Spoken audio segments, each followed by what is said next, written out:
pilgrimage. Whoever is intending to go to Mecca to perform the Hajj or Umrah is not allowed to go beyond these points without assuming the inviolable state of the pilgrimage. Furthermore, it is disliked to assume the inviolable state before one reaches these places.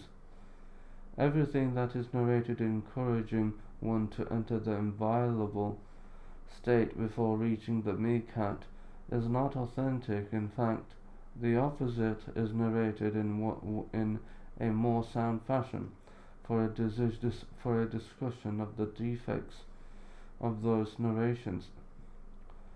Silsilat al-Ahadith ad-Da'ifa, numbers 210 and 212. Imam Malik made an excellent statement on this point. Imam Malik said to a person who wanted to enter the inviolable state before reaching Dhu al-Hulayfa, "Do not do so, for I fear that you will be put to trial, fitna." The man asked, "What kind of fitna could occur from that?" "It is just some distance that I am in added." Malik told him, "What fitna can be greater than you thinking that you are performing a virtuous deed that the Messenger of Allah failed to do? As for me, I have heard Allah's words, 'Let those who oppose the Messenger's commandment beware lest some fitna, trial, or affliction befall them, or a painful torment be inflicted on them.'" Passing the miqat without entering the inviolable state. If a person passes the miqat without entering the inviolable state, while he has intended to perform the Hajj or Umrah, has thereby committed a sin, and that sin cannot be removed except by going back to the miqat, entering the inviolable state from there, and then completing the rest of the rites. If he does not return to that location, his rites are valid, but he has committed a sin. However, he is not required to sacrifice an animal. This is based on the following hadith: that Ya'la said to Umar, "Show me when the Prophet is receiving revelation." While the Prophet was with some of his companions, a man came and asked, "O Messenger of Allah, what do you say about a person who entered the inviolable state for the Umrah while wearing perfume?" The Prophet remained silent for a little while. Then the revelation came. Umar signaled to Ya'la, and he came to see the Prophet was being shaded with a garment. Ya'la poked his head in, and the Messenger of Allah's face was red, and he was breathing audibly. Then that state left him. The Prophet then said, "Where is the man who asked about the Umrah?" The man was then brought, and the Prophet told him, "Wash the perfume off of your body 3 times, and remove your garment, and do what you do in your Umrah also in your Hajj."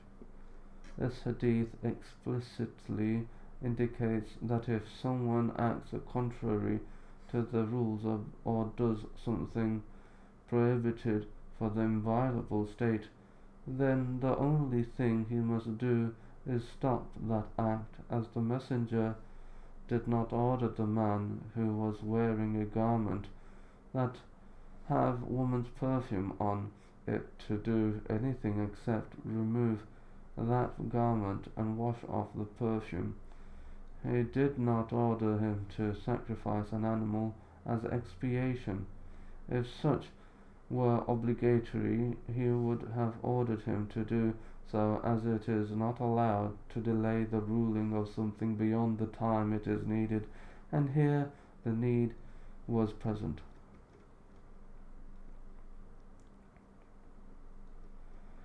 Entering the inviolable state. at the miqat if the person intends to enter the inviolable state and he intended to combine the Hajj and Umrah, having along with him the sacrificial animal, he should say, "At your service, O Allah, for both Hajj and Umrah."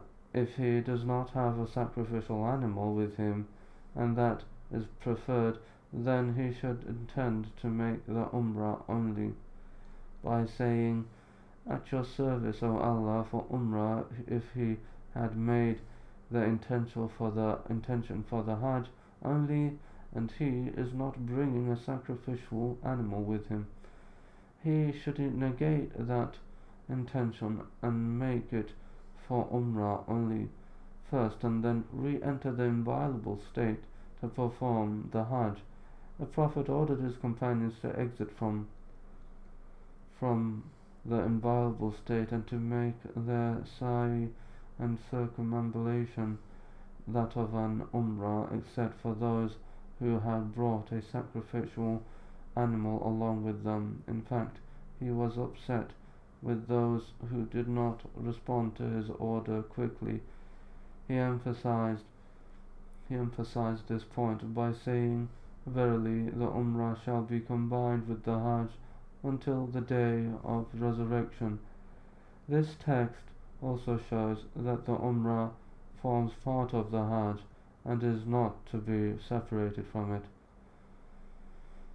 The Prophet also said, "Had I known beforehand what I came to know later, I would not have brought my sacrificial animal with me."